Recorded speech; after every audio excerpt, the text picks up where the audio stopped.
Hi, and welcome to the special Christmas ornament edition of Fire Mountain Gems and Beads Jewelry Design Studio.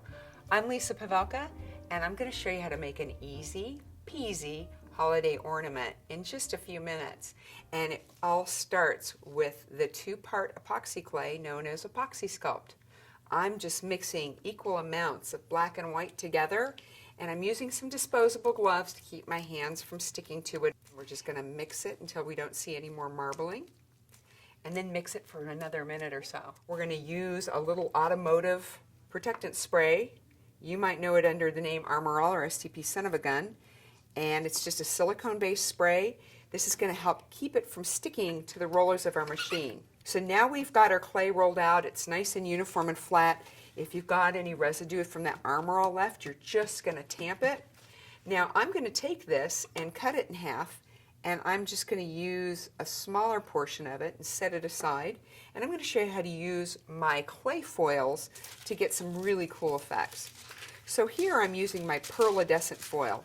This is a see-through oil slick foil that you can get. It's one of 6 colors in my Expressions foil collection.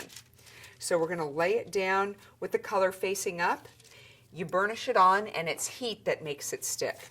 So we're going to use a little friction, and we're going to use just a piece of scrap paper or a piece of paper towel, the flat pads of your fingers, and burnish it. Now for polymer clay, you need to do this about 30 to 60 seconds. But for Apoxie Sculpt, which is a glue, you only need to do it for about 10 or 15 seconds. Ready? And look how pretty that is. It's like abalone shell on the black clay. So now we're going to go to our leftover piece right over here, and I'm going to use some of my silver. Remember, color goes up. So we're putting the silver down, taking our magic burnishing paper. So we're going to rip it off as quickly as we can away from us. And now we've got silver. And I'm actually going to go and use one of my texture stamps to make these more interesting. Before we go to that step, let's just place this face down on a texture stamp. You can use a roller or just press down firmly with your hands, and that will pick up the pattern. And now we're going to go ahead and cut. So I want to cut 3 of the larger snowflakes, or these are going to be the tips of my snowflakes. So now I'm going to take the smaller one to do the silver pieces of my snowflake. So I'm just going to try to lift this up very carefully, and I'm going to save that scrap because there's plenty I can do with it. Now again, it's glue, so I don't need glue to hold it down.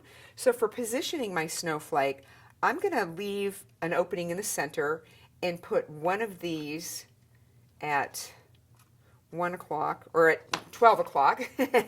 I do know how to tell time. And one that's right around 7:30. And one that's right around 3:30, and filling the gaps. And if they're not spaced perfectly, don't worry, we're going to camouflage that in a minute. I'm actually going to take some of this and I'm going to blend away the foil. Just magically disappear so that it's black. Now how fun would this be for a get-together for a family project, everybody making a unique ornament? Okay, so we're going to flatten that ball a little bit and press it in the center. So somewhere in between, I'm going to press this down into my black clay.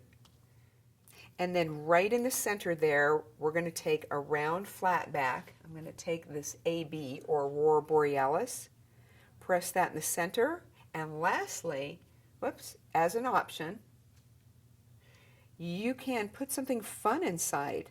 So I've already taken a little bit of wire and coiled it, but let's just take a look at how we can do a real simple coil.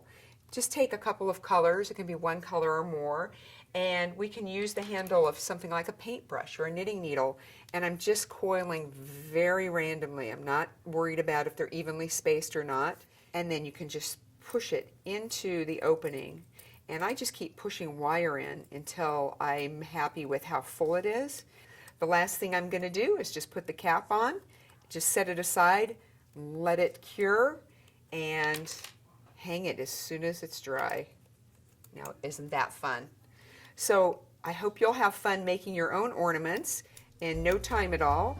And thank you so much for joining me in the Fire Mountain Gems and Beads Jewelry Studio. Happy claying and happy holidays.